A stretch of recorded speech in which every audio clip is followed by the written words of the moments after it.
Good morning and welcome to another episode of the RoadFS Podcast. And as you can see, Rod's in the house by himself. So today there's no language restrictions, or you can be naked or whatever you want to do because Jody's not in the house. So today we have somebody you guys probably already know, Chris. And am I going to pronounce this right? DiGiovanni? DiGiovanni, or if you were the Filipino guy that used to call my house for the past 2 years, Mr. DiGiovanni also works as well. So that's actually solid. got a nice ring to it. Maybe that's your stage name. Yeah, DiGiovanni for sure. DiGiovanni. That was a banger of an intro, by the way. Oh, yeah, I don't know if I've seen that one yet. Yeah, I had not seen that one either. It's brand new.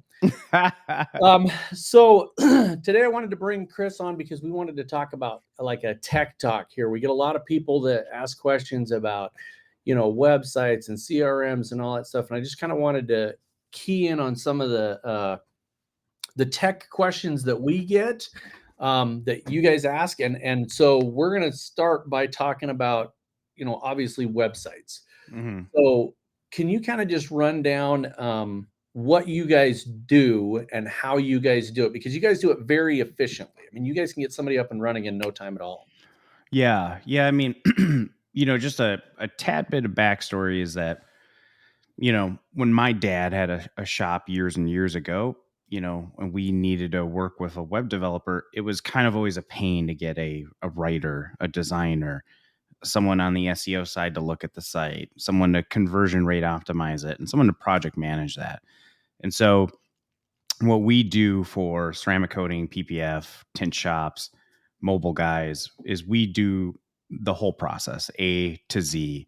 So whether you have nothing or you had a new site or whatever, we'll literally write it, design it, search engine optimize it, foundational conversion rate optimize it, everything, and project manage it the whole way through. And I always just relate it to just like what you guys do, or even building a house. Like the designer is just like one aspect, and you guys understand that more than anybody, that you typically need someone to not only build the house, but set the foundation, paint it, drywall it. So we kind of combine all those expertise all in one. I don't know. That might have been a really long, freaking winded answer, but not at all. That was because if that's the end of the show, that's only 3 minutes. That's it. She's gone. See you guys later. So I guess I wanted to start off with that kind of stuff because I wanted to talk about the differences. One of the questions that I get all the time is, what's the difference between like RoadFS CRM and Detailer's Roadmap? Mm-hmm. And you guys build websites and do SEO and get people to get customers in the door. Yeah. Our job is to have a CRM that then tracks their customers and all their jobs and stuff like that. So yeah, exactly. So CRM wise, like I know if we're having a website that books into a CRM, like this business owner is going to lock in a lot quicker. Because websites is only one portion of the business, just like a CRM or anything. So if the website is designed great, written great, converts really well, my ultimate fear, in which I see too many times nowadays, is that a website might get 30, 40 leads. If you're a solo guy or only a 2-man operation, good Lord, you need like a CRM to really balance that. I mean, how many times you are really going to reach back out to that customer, more than once? Yeah. And I think it's a combo of things. And that's what I guess some people don't understand, is that there's more than one software package. Man, I just dropped myself to the ground. I felt like Jody there for a second. I couldn't see there's more than one package people need, right? You don't come to me for your accounting package. You don't go to Chris to talk about your accounting. You can tie into those things. So I see a lot of people that want to do this, and I guess let's go way back. Let's go. Let's talk about how you got started in doing this in the automotive industry. Yeah. Without putting anyone to sleep, basically I had a full-time corporate job the whole time. I was a marketing director of like the third or fourth biggest seafood company in the nation. And so that's kind of a lot of pieces landed in there of how to learn a lot of this stuff. And I've always had a design background. And so I kind of got into this a little bit through David Patterson. David and I started a company called Oberk Car Care. I'm not part of that partnership anymore. David is the sole owner of that. But David was kind of like my introduction to a little bit of this world. And then that whole time, I had an agency as well with employees, and we would do work and still do for companies in this space. So, Okay. manufacturers, I'm sure I don't mind saying them now, like Auto Fiber, Lake Country Manufacturing, LC Power Tools, a couple other companies out there. um, and so this whole time, I'm getting in with these manufacturers. We're doing their marketing for them. You have this e-commerce company, and I'm just like, man, can great can make great marketing about pads or rags or whatever. But that next lower level of like the actual detailer just doesn't really have a marketing arm for themselves that's consistent and successful. Um, And so I started with Mike Carlin at IGL, which congratulations to Mike. Mike was my very first website. Wow. And I said, hey, Mike, your website sucks. Can I help you out? Just want to try this out, see if it works. We do a website for him. Still up to date. The bastard won't change anything on it. He likes it the way it is. So whatever. I always give him a hard time on that one. So um, we started a website. We did it for him. I'm like, dude, your first month, you got 30, 40 leads. Are you closing those? I'm just trying to understand, is this working for you? He's like, oh, dude, this is great. It's a few more than what I usually get. I'm like, oh, nice. What do you usually get? Like 25, 30? Just trying to understand. He's like, no, I got like 3, on my old website. Yep. Whoa. I'm like, so you went from 3 to 30. I'm like, okay, this could be a fluke. So my next call was Jeremy Casper. And up in Minnesota, kind of similar story. Used to getting 3-5 leads a month, went to 17 to 20. Called Maurice Brown here local, kind of same story. So I'm like, okay, I got my process. I know the SEO, the design is working. And from there, we just literally just kind of started like overwhelming ourselves, I guess would be the right way to say it. I left my corporate job. We were in the process of transferring the business back to David Patterson. And I was like, man, I'm kind of just hunkering for something to do. So I designed all the original designs and the first 50 sites. And then we are kind of unique that we layer support. I don't think a website personally should go up without writing or SEO or conversion rate optimization. I just don't personally feel like it's disjointed. We have a rule at work, which is do it right or don't do it at all. What we ended up doing is slowly hiring a few people, and then, what used to be 3-4 sites a month turned into, probably do that in a week right now. Yeah, it's pretty up there. So we've grown exponentially. Yeah, that is fantastic. So, I think that's one of the things that people wonder about, and I'm glad that you brought that up, because the whole idea of having a website, I hear people out there. One of the things I hear is, well, why do I need a website? And I'm like, oh my gosh, so where are you going to send people when you have a lead? How are they going to get through to you? I mean, it's kind of a no brainer. And the key to that is what you're saying with the optimization, the SEO. You know how to drive clients to people, and that is something people are always asking about. How do I get more clients? And I'm like, oh man, if you had SEO, you'd be rolling in this stuff. So I mean, even if it's not just SEO or a website, it's like where most business owners really suffer is that they're hyper focusing on one funnel or 2 funnels max, right? I know a few buddies and I have Facebook. I hate to break it to you. One day Facebook isn't going to work, or it's going to go down or something of that nature. And you're going to say, man, I wish I had a storefront, or I wish I had a website, or I wish I was more popular on Instagram. So business is kind of all about volume of funnel and quality of leads. yeah. I know, and I might be speaking for, Rod and myself, but people in like my age group, I don't know if I necessarily go to TikTok to find a mechanic or a shop near me. I'm not saying it's not part of it. I'm just saying first thing I'm going to do if I'm going to look for a roofer or someone ceramic coating, I'm going to go online and find who's local to me, look at the reviews. Definitely going to check Facebook. I'm definitely going to see if they're active. But I don't know if it's my first stop. And the website is really my thinking on it is my website will always be the resume, right? It'll be the best I can do, the best I can show. It'll pre-qualify you. You're usually your warmest person is someone who's coming into the lead through the website or through your CRM. They've kind of followed that pattern. I always, try and imagine talking to someone on Facebook Messenger and crying close on there. I've never closed anyone on Facebook Messenger. Maybe I'm just trash. I don't know. No, I don't think you're trash, but I think I think that's where this is all coming together, because people need to understand that there are so many people that are using a mobile device to go and look up services and stuff. And if you think about it this way, if I do a search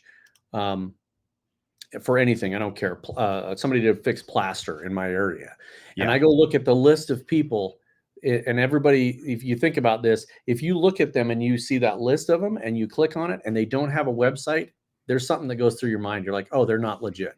They're not a full business or whatever. Yeah. So I think that people really need to understand how that works. There's a funnel and there's all the pieces, and apparently I just did the thumbs up thing there. So, I'm going to try and trigger this thing all the time now. So I don't know that people understand that all those pieces need to be in place. It's just like having a business name and a logo and all that stuff. So let's talk about somebody that has nothing, because I see that all the time. I don't have anything. I started a business. I'm rods detailing, and gosh, I don't even know how to go buy a domain. Should I buy a domain? Do I let you guys do it? And let's talk about the mistakes people make when they do that. So go ahead. Yeah. First thing is you should always go buy your own domain. We have a policy at our company not to own people's domains. So we actually show them directions. You could just go to GoDaddy. That's the big name cheap, GoDaddy. Go buy a domain. But my personal thing, and we do sell websites to anyone who is a fit for our business. My personal thing is I don't love selling a website to someone who's never had one prior. That's kind of unique. The reason why is I don't think anyone offers our level of support at that level as well as ongoing support. So most people are used to working with a designer. They get the website and then they're just like gone. They're kabam. We're kind of the opposite. We offer support built in with everything. So it's almost like if your first watch is a Rolex, everything else is crap. I want you to come from a Timex if you can. Yeah. Well, I think that's a big distinction there, because the mistake that I see people do is they go to, there's a local guy here in Idaho, and he is so cheap. And that's how he's the bottom of the barrel. He's $50 a month. And it's like, you can leave at any time and blah, blah, blah. And people are like, oh my gosh, I got to get in there at $50 a month. The problem is he owns your domain. And so now he's held you hostage. And if you ever want to get away from this guy, you have to buy your domain from them. And it's going to be the amount of money that you would have spent on a decent service. And he's one of them that's set it up and gone. Oh, okay. So, yeah. And I look at it this way, and it's because we're in this, the tech industry. It's like an insurance. If your insurance guy never talks to you, that's not a good insurance guy. Yeah. If your technology people, if your CRM, if your web people don't ever talk to you and say, hey, we need to do some updates here, your site's looking kind of rancid, right? That's not good. So you want to go with somebody that can help you get where you want to go, and say, look, hey, Chris, I'm a one-man shop, but I want my persona to look like I've got it all together, because I want to own a shop and I want to hire employees. You can do that. You're not going to show me pulling a little red wagon with a couple of sponges in it behind there. You're going to look decent. So the other thing I think people don't do is take the design elements that you guys have put in play, right? So over the years, believe it or not, websites have evolved. Right. And they went from this thing where at the beginning in the late 2000, you just had to exist back then. Yeah, you just had to have like bouncing heads, right? We had the JavaScript crap, and there were bouncing heads, and it was like I actually, when I was in corporate doing web design in a semiconductor. And I had a gal one time, and I will never forget this. She critiqued my site and she said, "I feel like I'm in a video game and I'm losing." Oh, Jesus. That's unique Great critique. feedback. Great feedback. Sure. So I thought it was cool, but I think that that's what people don't get about it is that, hey, a website is something that is, that's your introduction for your clients. That's how they see you. It should be professional. It should not have, the old adage, don't throw your politics and your religion into your business. Right. It's across the board. And so the questions that I see about the design stuff, you guys have multiple designs. You can put them together. Yep. Yeah. So, just kind of walking backwards, you brought up a great point. You said, hey, design is part of it. So we have 3 adages, whether you go with us or you go with anyone or you do it yourself. There's 3 things you need to do on a website. One is it's got to look amazing. Okay. Mm-hmm. Pretend it's a can on the shelf. If it doesn't attract attention within the first few seconds, you've lost them. So just understand when you put an interior of a car that has a bomb on it of, exploded soda and candy and stuff, what are you telling that customer with that photo? You clean bombs, van bombs? You just got to kind of think on stuff like this. Yeah. Pretend you're first basis. So first things first, and that swings the other way. Having a picture of a Bentley doesn't necessarily tell the story, right? You really want to have pictures of yourself. So first things first, website's got to look gorgeous. If it doesn't look gorgeous, you've lost the battle right off the bat. Anything else I say after this, it doesn't really matter.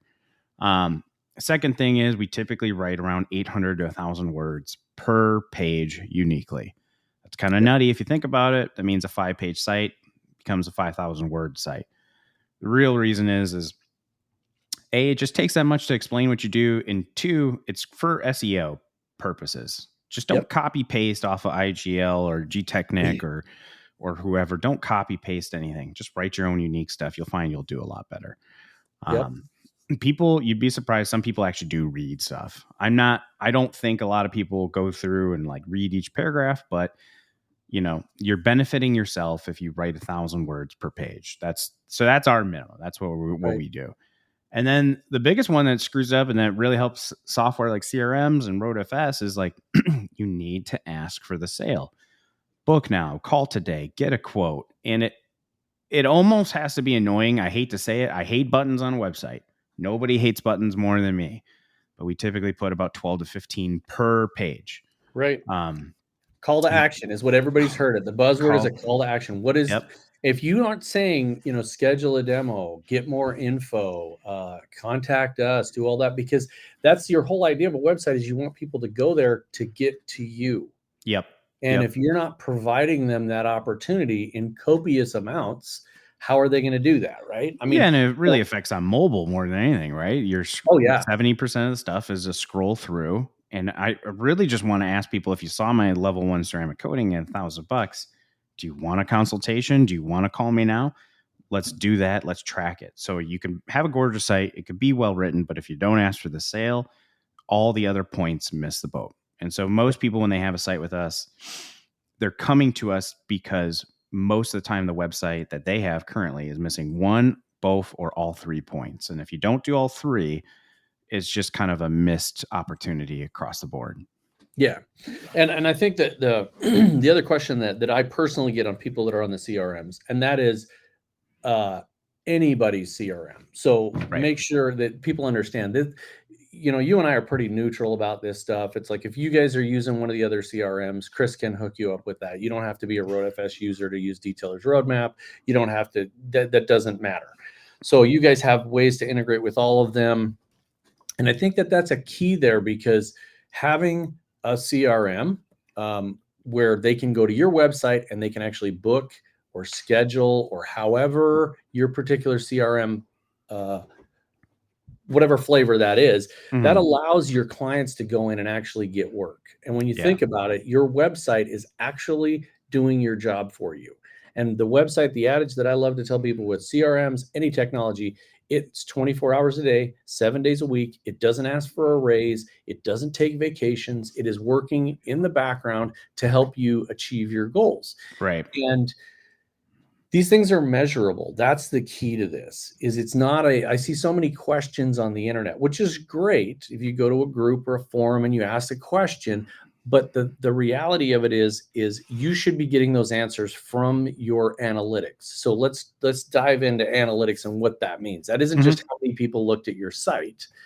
It's got a lot of keys there. It's like how many people went there, stayed there for a minute, went to a separate page, which page is the most popular. I mean, it dives in deep, right? Right. Yeah. So our system, I always had a problem when people came into us and I said, I would ask them how many leads they get. And they'd be like, I don't know, or 50 or 60, or I don't know. I'm like, really? 50 or 60? You don't need me. Yeah.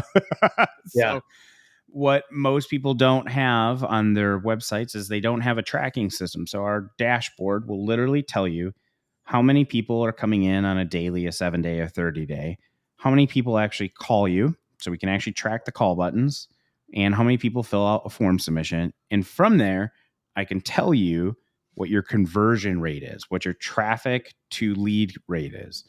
And that way it's really, really, really helpful. A perfect example is like, if you don't do those three things I talked about earlier, you typically convert around 1.9%. So that's the design, the writing, the conversion things. If you do all three of them, you typically convert around 6 to 10%. And I know that because our websites have all that tracking. Right. And it just makes it easier. So, yeah. And the other thing is if you think about it that way, so if you've got that all in place and then you connect to a CRM, right, your CRM should, and ours will track things that came in as a request and how many of those you actually converted and how many dollars that conversion was. Right. So if you're tracking from nothing through the website, through your CRM, and then through your dollars, you can actually look at it and see how many dollars you've gotten from each source. And that gives you an idea of where you should put your efforts. If you're getting so many people to go to your website because, oh my gosh, I did this Facebook ad campaign, and in the ad campaign, I had a link to our website, and now I converted an extra 20%, and they actually turned into dollars, then you know where to spend your time and effort. Yeah, and I'll show you just an example, just so people can understand what he's talking about. Is that like on our system? It's okay, and it might spread over a little bit. No big deal. This customer does not have our forms. He's using a CRM, so he's tracking directly into it. But you can tell how many phone calls. It doesn't show form submissions because the CRM captures everything on that side. But he's going to be able to tell I got 720 engagements. Here's the phone call plus his CRM submissions, and he'll actually be able to track in his whole system of like, okay, what did I actually close out of that? Right. And then this is just our dashboard. This is a typical dashboard. So you understand your visits, your engagement. Obviously, if you use our forms instead of CRM, this would be filled out. How many people directly email you? But that way you can quick snapshot and understand exactly what you're looking at every time. Right. And I think that, and I'm glad you brought that up because visually, a lot of people are visual, obviously, in the detailing industry. We care about what we see and shiny cars and all that. But literally, by looking at those analytics, you can see that big spike that you had in there. Something happened. Right. An event occurred. What was that event? Right. I can look at our analytics on different sites that we have. So we have our site for our CRM. We have a site for our custom software. For our YouTube channel. And I can look, for instance, on the YouTube hits, and I can tell you that in November, a certain event that happens in Las Vegas, there's a huge spike. And I can see what that's all about and what we did that affected that. So if you're not watching that, you don't know what to do. One of the big examples is Jody and I did a video and posted it on our website. We did not have a YouTube channel at that point. This is years and years ago. We posted this video on our website, and all of a sudden we got 1 million hits. Oh, Jesus. And we were freaking out. How did this happen? What did we do? Where did we go? And we were looking at all the analytics. And then we tried to replicate that, but we hadn't had the analytics in place prior to be able to do that. So now I tell people, as a real world example, I've made a mistake to the point where we had 1 million hits and I couldn't fully analyze it. So you got to have that stuff in place. And then you can reach out and do that. So the same thing is true with your services and everything. If you have a Yeah. different call to action, like I have interior services, I have exterior services, I have boat services, you can track which link they're going to and see where you're getting the most for your money. Right. Yep. Yeah. You can, in our system, it's basically a dumbed down version of Google Analytics. It will literally break down, here's your top pages. It'll break down.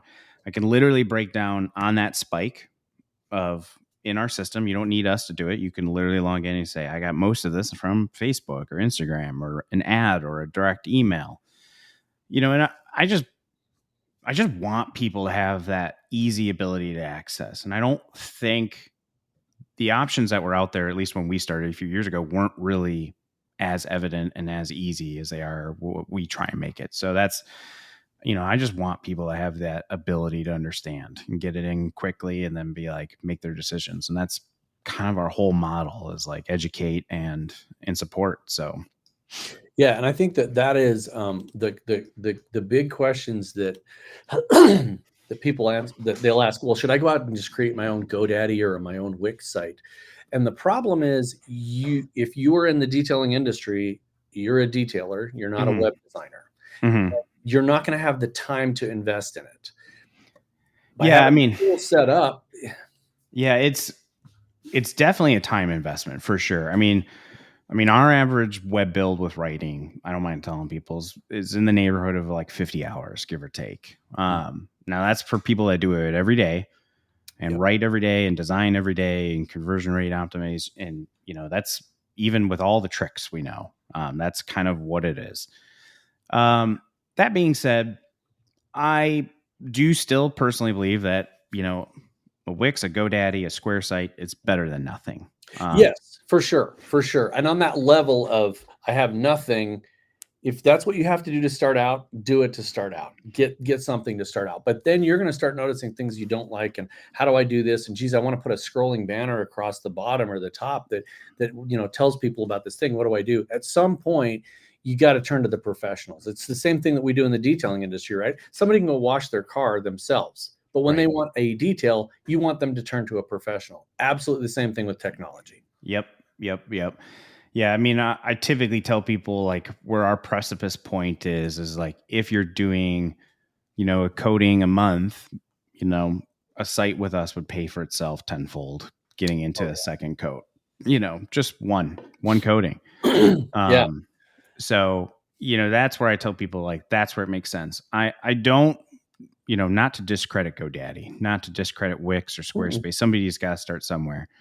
The general rule of thumb is the more complicated the web build is to understand what can I do with this? What can I do with writing or SEO? Usually the more complicated it is, the more absolute and better it is in the end result, assuming you can use those tools at their full McCoy, if that makes sense. Yeah. So. And it is challenging. They're point and click tools, but at the end of the day, you still need to understand how it's doing what it's doing to make it do the things you want to do. If, for instance, if you want to link it to something where you've got SEO, you have to constantly go do the updates. If you're using an SEO plugin, you're going to have to go do the updates all the time, because those are on the build your own places. The biggest challenge with security are the plugins.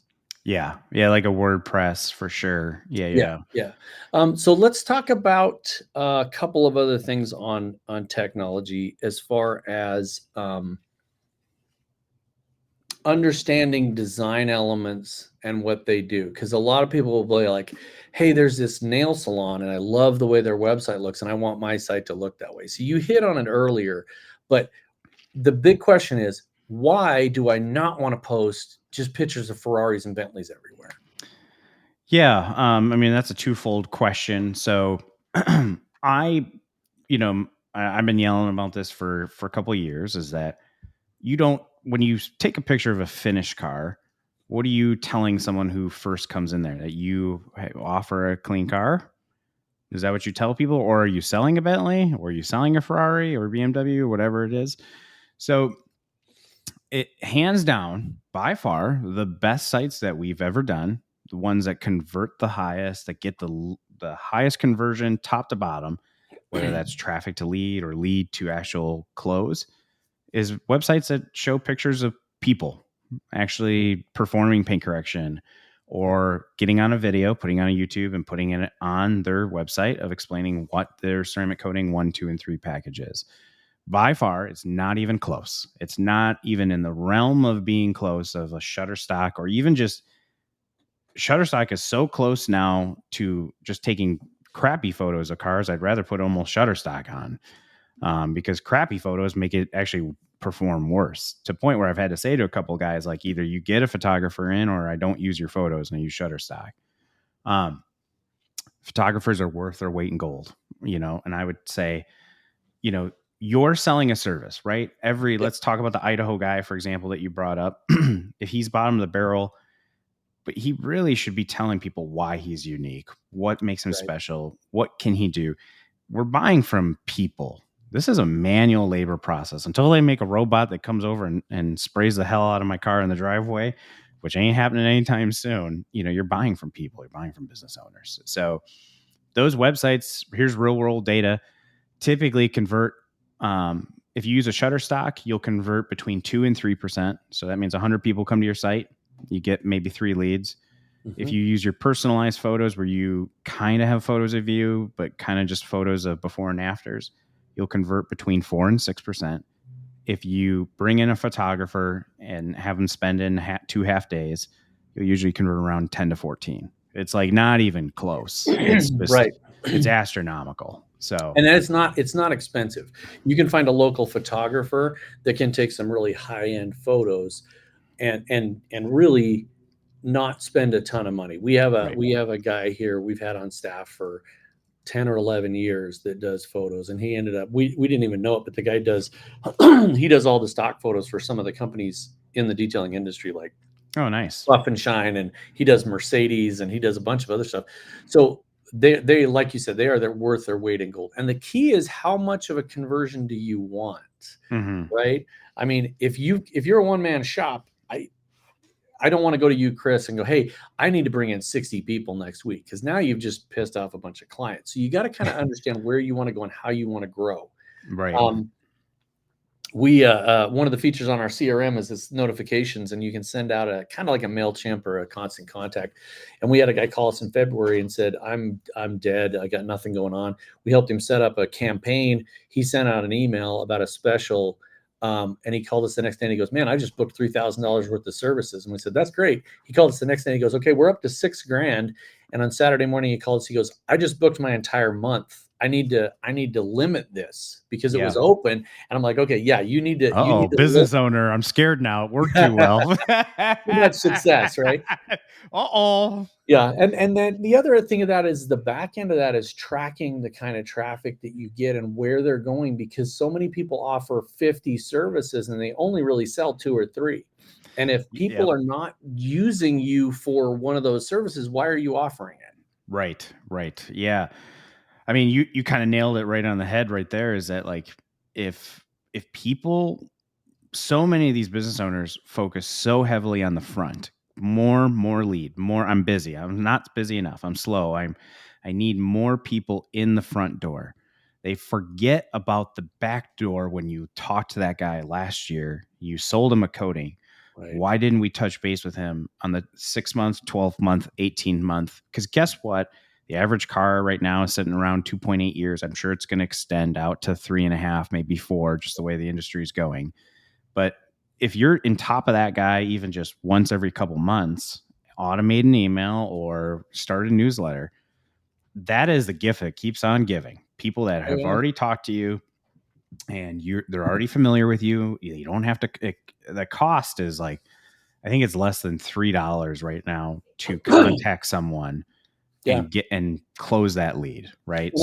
Honestly, if you're using your CRM right, like, you're sending out an automatic notification, you don't even have to think about it. Right. You just have a reminder that goes out at 6 months and says, hey, this, or hey, that, or you can have it set up so that, like, in the springtime right now, you go out to all convertibles or all boats, and you get everybody excited about the season coming up. Yep. So these tools are not super expensive. No. It's kind of a no-brainer. I mean, if I'm setting up a brand new business, if I decide tomorrow to go out and set up a industrial coating business, because Mike Carlin and I have talked about ages, I'm going to go get a website that's totally unique, that Mhm. is set up for industrial stuff, and it's going to show people spraying an industrial machine. And they're going Right. to look professional. They're going to have the right proper equipment. And then it's going to show that. And it's one of those things where you don't have to have a marketing degree. You just go Right. to the people that already do this. Yep. And I think that's the biggest key is reaching out and making a contact with somebody. So that's one of the things we love about, bringing people on the show and talking about it, is because we see so many people that are constantly asking a question, and it's like you go out there and you're like, yeah, you need to contact these guys. You need to contact these guys. I'll actually recommend our competitors. Mhm. If I see somebody say, well, which CRM is the best? I go out there and go, look, here's the 4 or 5. Go check them all out. And then, hopefully, yes, obviously I want them to come use RoadFS. But if they're Sure. using somebody else, as long as they're successful, I don't want them not to be successful because they don't use my stuff. Right. Yeah. I mean, if you're not emailing anyone, just go ahead and shred. Just shred Yeah. $1,000 a month Yep. away. That's what Yep. people are sleeping on $1,000 every month. So use those automations, use those CRMs. They're meant to make your life easier. So, Well, and use your analytics too. And that's what I think is key to people. So I guess if you could give one piece of advice, 1 or 2 pieces of advice to people technologically, what would that be? holy shit. Yeah, I know. Jesus, that's a big one. I'll be honest, and it's not because I'm on the RoadFS podcast. I would rather people come in with a CRM first before a website.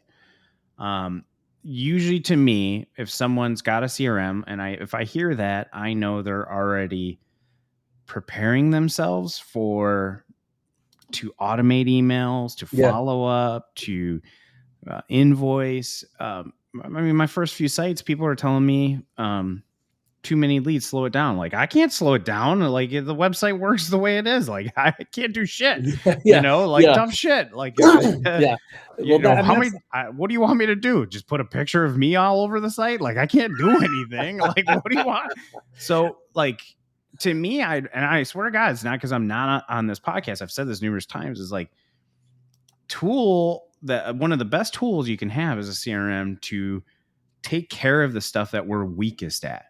And whether that's communication or that's financing or financials or accounting or tracking or inventory, like, man, these tools just, I use one, like, Yeah. good Lord, we would have lost half our clients if I didn't have some sort of automation or follow-up. Yep. And I don't think people realize that all these tools working together, right? A CRM isn't going to bring them in the front end. Right. It's going to be that aftercare, if you will. It's going to be that reach out after they've already come in. And people don't also look at the fact that those analytics can help further your business. I've told this story 100 times. People that have watched this podcast have heard it. So I don't even apologize. Somebody using a CRM wanted to buy their building. Mm-hmm. And they had no idea how to do that. And they contacted me and said, what do I need to do? And we put together some simple reports out of the system that showed one aspect, just ceramic coatings, 365 days. Mm-hmm. They were able to go to the bank and show them the revenue just on ceramic coatings. And they had other categories that said, and here's everything else I do. But just on ceramic coatings, they went and secured a loan and bought a building. Yeah. I mean, and you think so about helpful. trying to show somebody that, right? You go to a bank, show them your website, show them your lead generation. This is how the whole funnel works. They come in here, they go here. I do all the analytics. I'm getting a 3 to 5% return. That's how you're going to further your business. Right. Yep. So that's the tech piece. I would say is that, honest to God, software, I always think in terms of tech, just find your weakest point. And my weakest point was always follow up. If I could not hit, sell site, that first conversation, which always went great, I always showed them and I was, knock on wood, I was always a really good closer. But man, if I didn't follow up, it's gone. And I get it. You're going to buy a website, you can buy a CRM. It's a mental anguish sometimes, to just know that you're going to have to start this process. But software really has just changed the game for me, my team. It's probably, I attribute it as like the person that's not physically there, but is there. Mhm. So, yeah. Well, and it's a tool, and I know a lot of people are talking about AI and all these other things. And hey, there's always going to be a new tool, Yep. and things are going to change. And the key to that is, instead of you trying to go out and be the tech person that's also detailing cars, you leave that up to folks like us that can we stay up on that stuff, right? If there's a new platform that comes out tomorrow, and it's, as one of my nerds said the other day, shit, dude, I can have ice cream come out of your monitor if you want to spend enough time and money. Sure. We're going to be on top of that. You guys are going to be on top of that. So I love the fact that you are in the industry, the fact that you started out with the O'Berks and doing car care stuff. It's one of the reasons, honestly, that people come to RoadFS, is because we've been in the automotive industry for so long, hands-on. And I think that people just need to find somebody to work with and go that route. And like you said, ask for it. We made a mistake years and years ago. One of the companies in the detailing industry wanted to partner up with somebody in the CRM, and we were really we're not pushy, but we didn't go in and ask. We're like, hey, this is us. This is what we do. Get a hold of us. Let us know. And we didn't try to close that with them. And it went to another company. And we asked years later, we're like, why did you guys choose those guys over us? And they said, well, honestly, because they asked for the deal. Right. Yeah. I mean, niching down has helped for sure on our end, to the point where, like, even a little bit out of our realm, we don't do.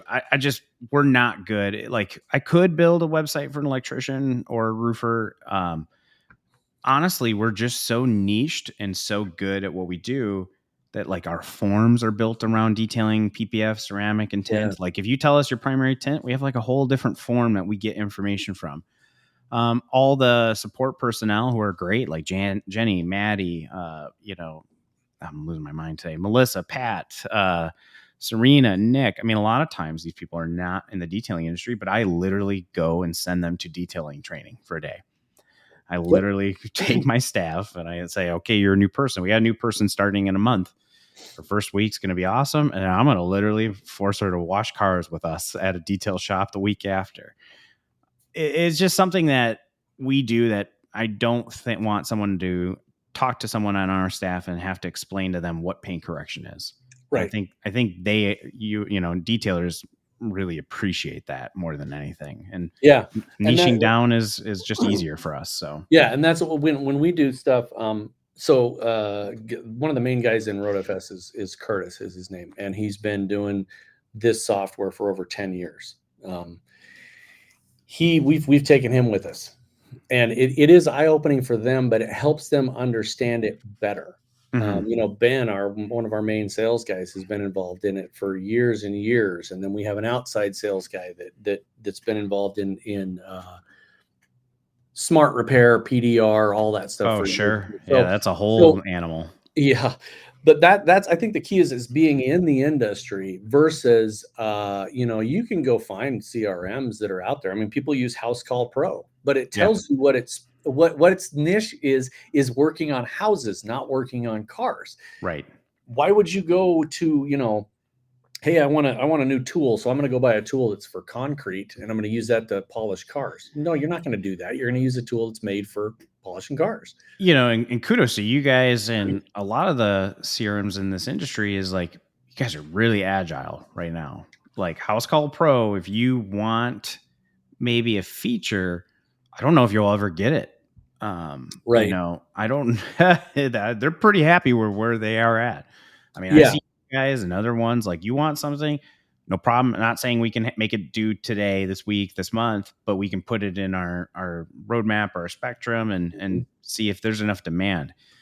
There's just so much more with going with a company that's specialized. They're more willing to hear it. The downside of that is, RoadFS is not a fit for electrician or a roofer, probably, potentially, stuff like that. So yeah, and that's one of those things where it just depends on, again, what is your goal and what do you want to do. We actually have a list, a roadmap, like you talked about. I'm sure you guys do too, of things that you want to. We have a roadmap. Yeah, the roadmap road. It's a redundancy. So we have the RoadFS road. So the other thing, this is funny, but people ask us, what in the hell is the FS? So that's a good point. It used to be years and years and years ago when I had hair, it was field service. Okay. But we've modified that, and now it is full service. So RoadFS, your full service CRM software. So anyway, well, I'm gonna start branding my customers as NS, no service. Boom, City. Right.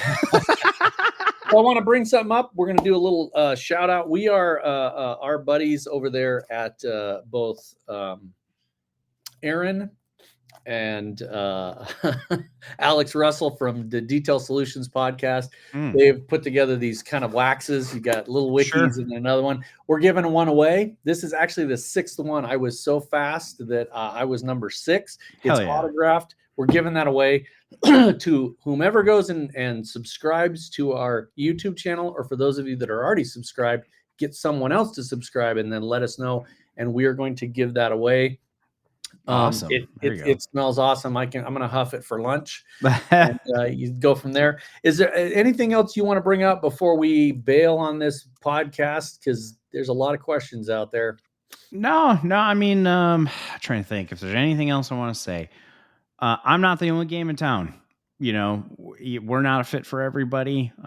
We like partners, just like I'm sure Rod does and other people. Yeah. And we could always build you a site once and never talk to you again. So that's always an option. But I personally, you know, just understand who you're working with, I would say too, is like nothing against overseas businesses and stuff like that. But I've always wanted something where I could get an email back the day or next day or something like that. And, you know, we support all of our customers, and we have staff here in Milwaukee, Wisconsin, North Carolina, and Colorado.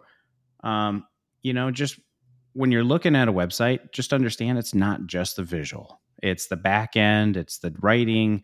Just like on your software, there's a support model there. And that's what we're built on. We're built on support.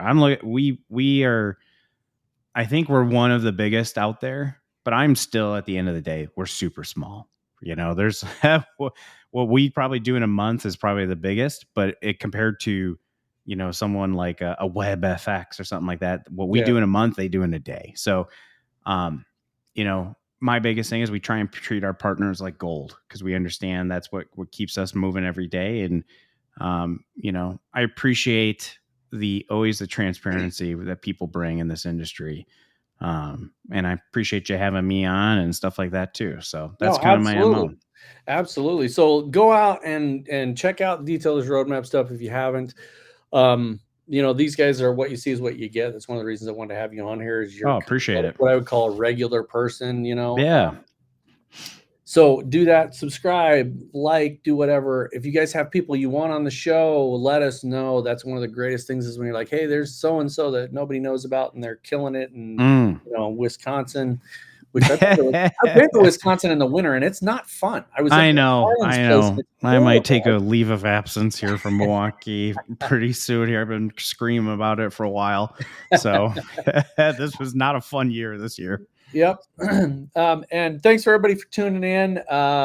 One special thing out there is I've got some people in Kentucky right now at the Dan Cummins dealerships that are getting certified, skills validated from the IDA right now currently. Oh, so nice. Kudos to you guys. That business is awesome. They're actually certifying and skills validating all their detailers, which is something that's above and beyond. So wow, congratulations to you guys. And yeah, just tune in every week and we'll have somebody else next week. Same time, and as Jody always says, same bat channel, but that really ages him. So same time next week. See ya. Awesome. Thanks, Rod. Yep.